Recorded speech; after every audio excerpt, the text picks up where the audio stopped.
Good morning, good afternoon, good evening, wherever you're watching. This is week 3 of the 2025 news cycle from the N3P newsroom, directly live to your screen. Now, as you can tell by the tie, this whole week is going to be dedicated to something that happened today, which is that Donald Trump, or President Trump, is now the president officially of the United States of America, and he has said some things that we're going to cover in his speech, but also we're going to look at the people that attended. Some famous people did attend, some powerful famous people attended, what Joe Biden did on his last day, and what Trump's presidential reign will look like in the next 4 years. Before I get into this video, please give this a subscribe, give it a comment what you think about the week of the news, give it a like, and also I have other videos on here. I cover UFC, news, gaming, history, or planning to do history, all sorts of stuff. I'm going to look into conspiracy theories and some weird stuff happening with the intelligence services throughout the years. So if that's your type of video, then look no further. This channel's for you. I think the most memorable thing that has happened with Trump's speech today was the guy that literally did the Joe Rogan introduction to his podcast. Just have a little listen. Pray with others, pray by night, pray by day. The Joe Rogan experience. So prior to Trump's speech today and actually being appointed presidents of the United States of America, Joe and Jill Biden invited him around the house for a good old cuppa and said to Trump, "Welcome home." I generally do believe that Biden actually likes Trump and does not like the Democrats anymore. I think he felt like he was pushed out. You know, when people are in a position of power, look at the TV show Succession with Logan Roy. It shows the fact that guy should have retired probably 7 years ago. I feel like it might be the same with Joe Biden. He felt like he could keep on going and going and going, but then got forced out with Kamala Harris. If you look at President Carter's funeral, now President Trump and Obama were sat next to each other having a good old little laugh, and Kamala Harris looks behind and Obama stops talking and she doesn't look too pleased. So as we can see here, Donald Trump vows immediate blitz of orders as presidential begins, or presidency begins. Of course, Elon Musk is there. Is it really now a 2024 Trump second election without Elon Musk? Some say the true president of America. I disagree. But what is he going to do for Musk now? What is the leverage of Musk really going for Trump? What is the payoff that Trump is going to give to him, with Musk now pretty much officially being part of the Republican Party, leading a area of the government? Now, what is Musk's return here? What is his return of interest? If you're in the business world, you know ROI. What is he going to be given for doing this? He's really backed Trump throughout this whole election pool with his second election. And the fact is, without Musk being here, it's like, well, where is he? He's like a shadow Trump right now. And it's interesting to see with Tesla, with SpaceX, with X, all now being American companies operating in America with the headquarters in America, trying to strive away from China with electric cars, with the space program to Mars. You know, I believe Trump's social media platform he made was like Truth Social, something like that. Is he now just going to jump onto X and get rid of Truth Social because Elon Musk has taken it over?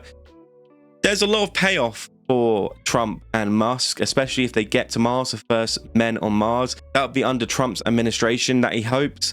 So it's something to glorify that he is the best president America ever seen. That's something that Trump really wants to have the title of. As you can see here, he's making it happen, saying the future of civilization is assured.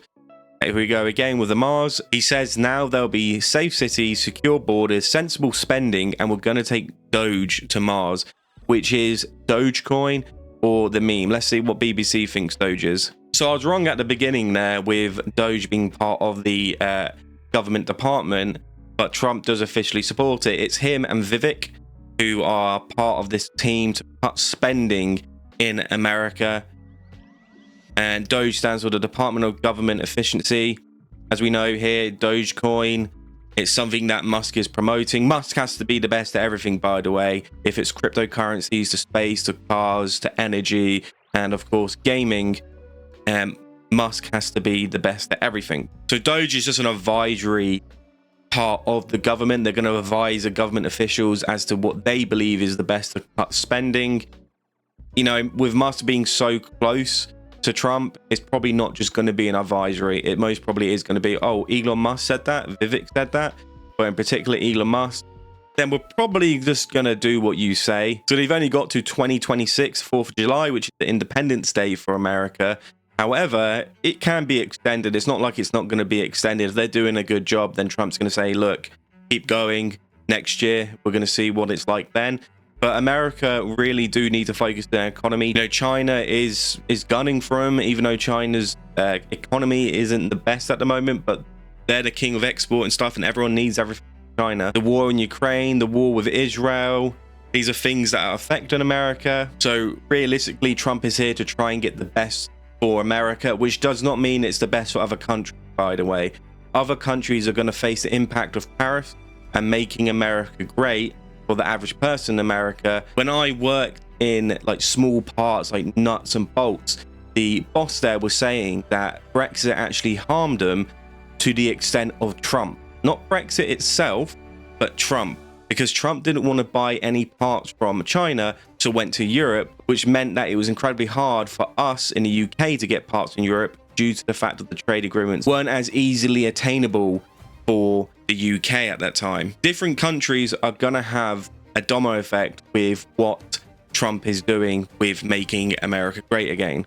Whoopsie daisy. As we can see here, Trump has promised the fact there's going to be a lot of executive orders within moments of being inaugurated. These will cover immigration, deporting, and the environment, and transgender rights.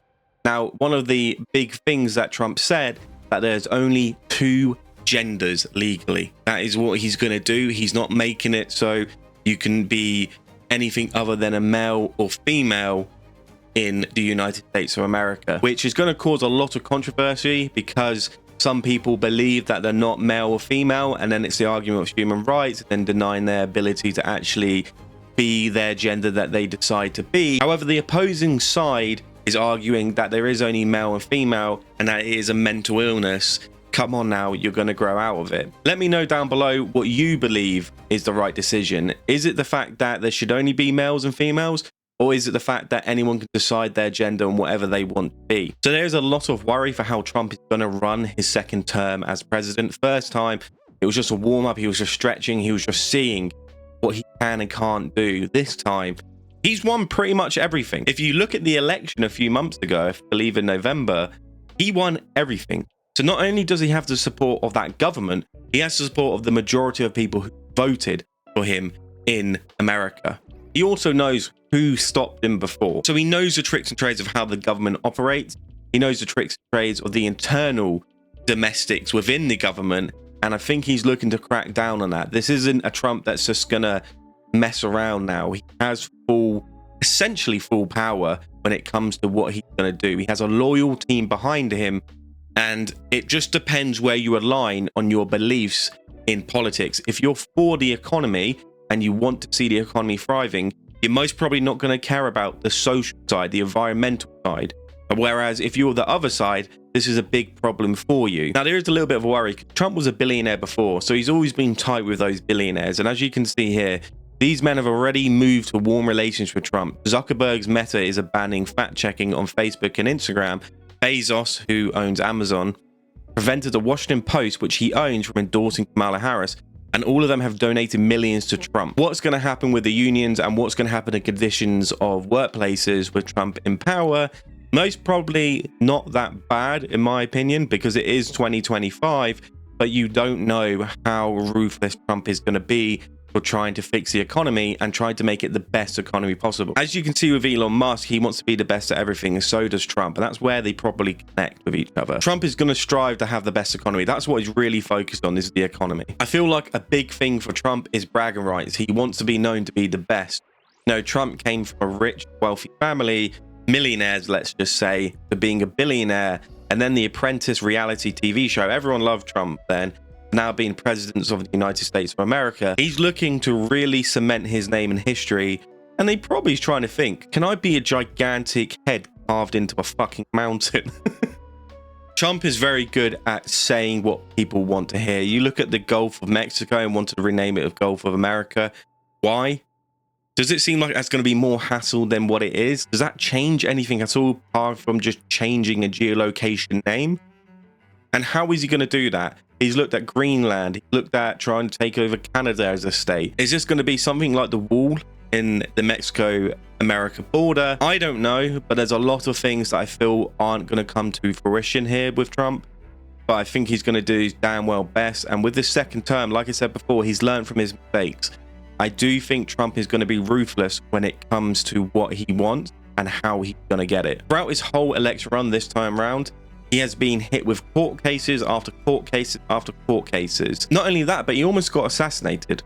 So Trump's going to remember this, that the fact that people have tried to assassinate him. Not only that, but the courts have been after him continuously, especially this last year. So he's going to remember that.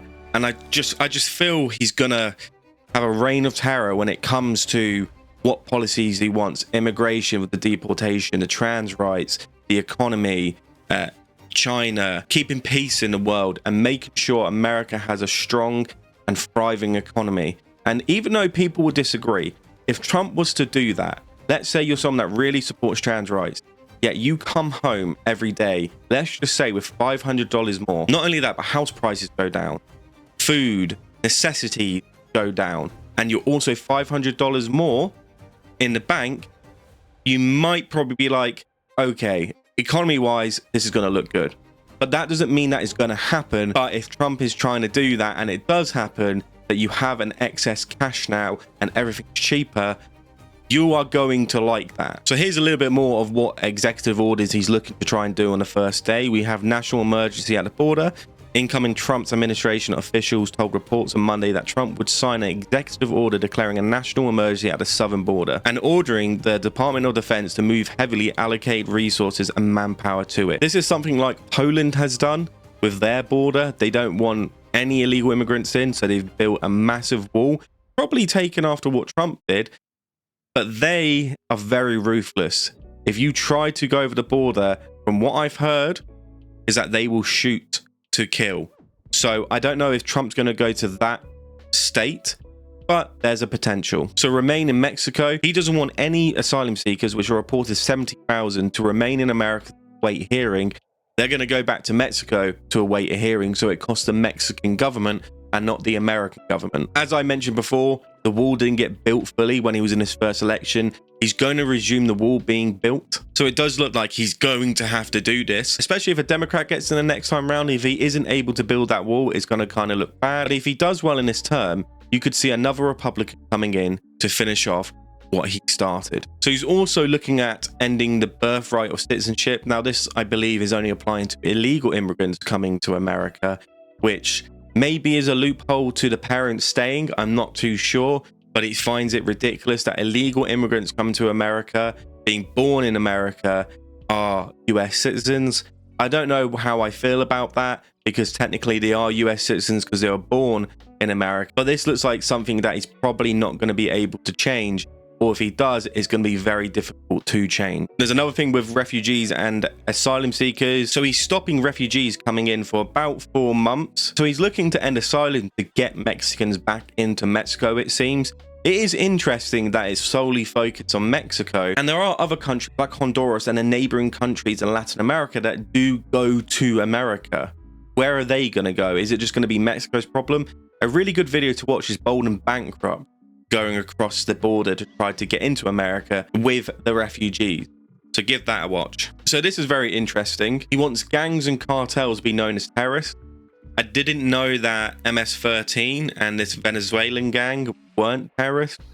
I thought they would be, especially MS-13. Considering what they do in Mexico, I think that should be really easily a terrorist act. For me, my understanding of terrorism is a political gain or an attack that is involving political motive, and that's exactly what MS-13 is. So I'm surprised this hasn't been enacted in before, but this really will hamper down any form of gangs coming across the border, because they are dealt completely differently if you're a gang to a terrorist, such as death penalty for certain immigrant criminals. So it would be guilty of murdering law enforcement officers or other capital crime. Now, I don't know if this is Mexican law enforcement being killed and they find them out and they find them in America. I'm not too sure, but if they're classed as a terrorist and they come over the border, you're going to have a bad day. Also looking to have the largest deportation program in American history, closing the border on health grounds. A 1944 measure called Title 42 allows the US government to curb migration to protect public health. It was last used during the pandemic, but US media report that the incoming administration is looking for a disease that would help justify its plan to close the southern US border with Mexico. So this is an argument Trump is going to use, is to stop any further pandemics spreading into America by closing borders towards illegal, i.e. promoting the wall being built, harsher rules and laws considering illegal immigration, asylum and refugees, and gangs that we have seen that he wants to make happen. So Trump is looking heavily at tariffs. Just read some statistics here. 10% tariffs on all imports, 25% on Canadian and Mexican goods, and 60% on items coming from China. But you can see on the last point here is that Trump introduced tariffs in his first term, including some on China that Joe Biden retained. So they weren't all bad. But now he's looking at crypto pile. So Trump is a big fan of cryptocurrency. Bitcoin increased by 30%. This is another way for Trump to have a leverage on other countries, especially the economic alliance of countries like Brazil, China, India, where they're ditching the US dollar and using their own currency. And also Trump released his own cryptocurrency that I think the rug got pulled on. But anyway, so Trump isn't afraid to frack. Trump is going to produce more jobs to get natural resources and not solely focus on solar or the sun or wind or anything like that. He's still looking for oil. He's still looking for the old way to make energy because it will still make a profit. It also means that they don't have to rely on other countries importing their own goods, especially from the Middle East, such as oil or gas or anything like that, to make America more sustainable. He's now looking to pull out of the Paris Agreement again. He did that in 2017 and then Biden rejoined, and then he's just like, you know what, Paris, take this L. You've been taking L's since 1815. So take this another L. I don't like you. Stop putting me in here. You're like a weird X that's like a tick. Get away from me. Capitol riots. We all remember that. January 6th. Hundreds of people convicted after the 2021 US Capitol riots are awaiting potential pardons when Trump returns to office. Trump refers them as hostages. I'm not too sure. You stormed the Capitol building. If it was the other way around and it was Antifa storming the building or left-wing people storming the building, you wouldn't pardon them. So this one I disagree with quite confidently. You stormed the Capitol building. Like, what do you expect? Isn't that terrorism? Damaging property inside a sacred Capitol building, endangering lives. Looking, what is it? Polanski, I think they were looking for. I don't know. This one is what interests me quite a bit. Secret documents.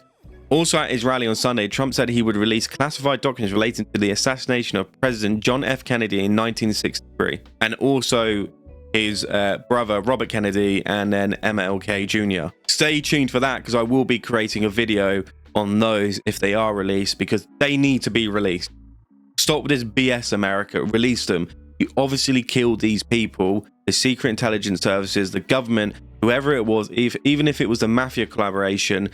You kill these people and it's very obvious. Just release them. With the Ukraine war, Trump claimed during the campaign that he would end the conflict on day one of his presidency. He has since said that he may need 6 months. It is unclear what he might do in his first days. I think both Zelensky and Putin know that he's going to freeze the front line. And if they don't listen, I think it's just going to be economic sanctions. I think Trump has more power over Ukraine because of the aid that he gives them, that Ukraine are going to have to listen, and Putin knows that, whereas Putin doesn't really need to listen. If the deal is nice, which I feel like it will be nicer to Russia than Ukraine, I think Putin will listen to get on the good sides of Trump, be able to build his economy back up, and then potentially when Trump leaves, he's just going to invade Ukraine again, because if it's a Democrat, what are they going to do? Trump is looking to undo Biden's recent decision to remove Cuba from the US list of state sponsors of terrorism. And then he's also looking to pile drive Venezuela with sanctions. We've touched on Doge before. Transgender people. This is about male and female. DEI. In recent years, schools and business across the US have adopted policies designed to support women and racial minorities. These practices often classify under diversity, equity, and inclusion. have angered many conservatives and face legal challenges. Trump has promised to dissolve them, and major corporations including Meta, Walmart, and Amazon have already begun rolling back related initiatives. He's also looking to ban funding for schools that teach critical race theory. During Sunday's rally, he's also pledged to take aim at wokeness in the US military too.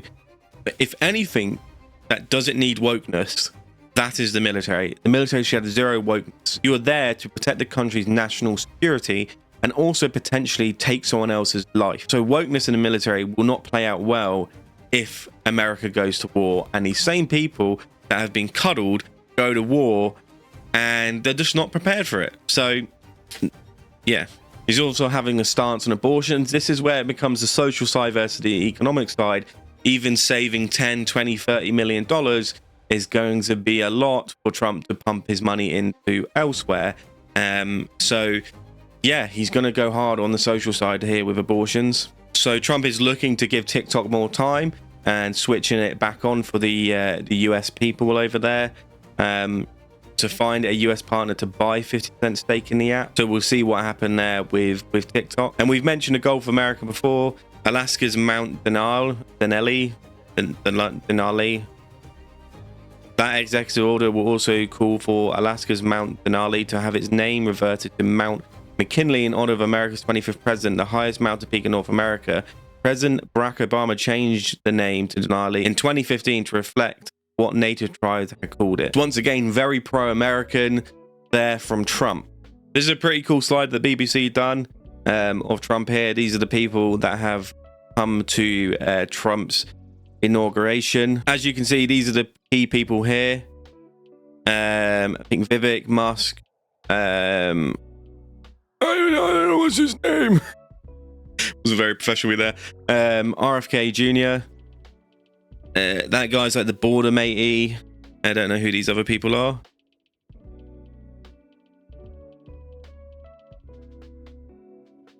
So we got a South Dakota farmer, a Democrat defector, and the world's richest man. So farmer, world's richest man, Democrat defector. Here we go, Tom Homan. I believe he is the matey that is going to control the border and put all hell on Mexico. Marco Rubio, the Secretary of State. Michael Waltz, National Security Advisor. Elon Musk. Vivek. RFK Jr. Oh yeah, Tulsi Gabbard. National Intelligence. She may be potentially the next president of America. And I think if the Republicans want to win the vote and also get that to the Democrats, getting the first US president woman in, she is a really good candidate in my eyes. Howard Lutnick, a commerce secretary. Scott Bessent, he's the treasury. These are the important people that have attended this inauguration of Trump.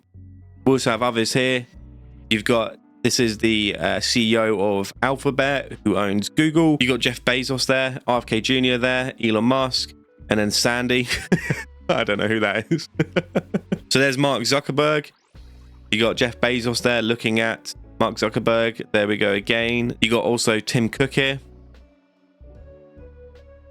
And then also, I believe that is the Google matey. This is Fauci. If you don't know who he was the lead of like the COVID programs for America and trying to issue the counter to it. But he's been pardoned by Joe Biden and then also the investigators of January 6th riots. Fauci is saying that he's done nothing wrong. But also in the inauguration, Trump did say he will re-enlist the armed servicemen that had to leave or be fired because they didn't take the jab, also back paid. So he's talking about, well, I haven't done anything wrong. Fauci talking about this. People in the army had to take the COVID jab, and from what Trump said in his inauguration, they've either had to leave or be fired. Is that not something wrong? You're forcing someone in the biggest democratic country in the world against their will to take a jab or lose your career. Just saying, Fauci, it's not like you're clean cut here. So if Fauci's getting the pardoning and the investigation of the 6th of January, I don't really know much about that, the investigators there, then I don't see why there's a problem for Trump pardoning the January 6th rioters, to be honest with you. I think they're both were in the wrong with how they did it. Fauci lied through his bloody teeth about a lot of stuff and faced no consequences for it. So 1-1. So Trump planned to deport migrants, a disgrace, says Pope. As you can see here, the Pope wasn't too happy, but but Trump was. And there's that meme with the hands. Obviously, the Pope is going to be more friendly towards immigrants because he's the Pope. He's head of the Catholic state, Vatican City. He's, of course, going to be more friendly to migrants, but he believes that the deportation of migrants in America is a disgrace. And just finishing up, here is Logan Paul, Jake Paul, and Conor McGregor. And apparently, the veins in Conor McGregor's head is ready to pop out of his bloody head, and I believe that's the mum of Logan and Jake Paul. But who set that up to have them next to each other, I don't know, but I guess it's like a good old hearted story there, that two very privileged people, Jake and Logan Paul creating vlogs, Jake Paul part of Disney, and for some reason they're now meeting the president of the United States of America.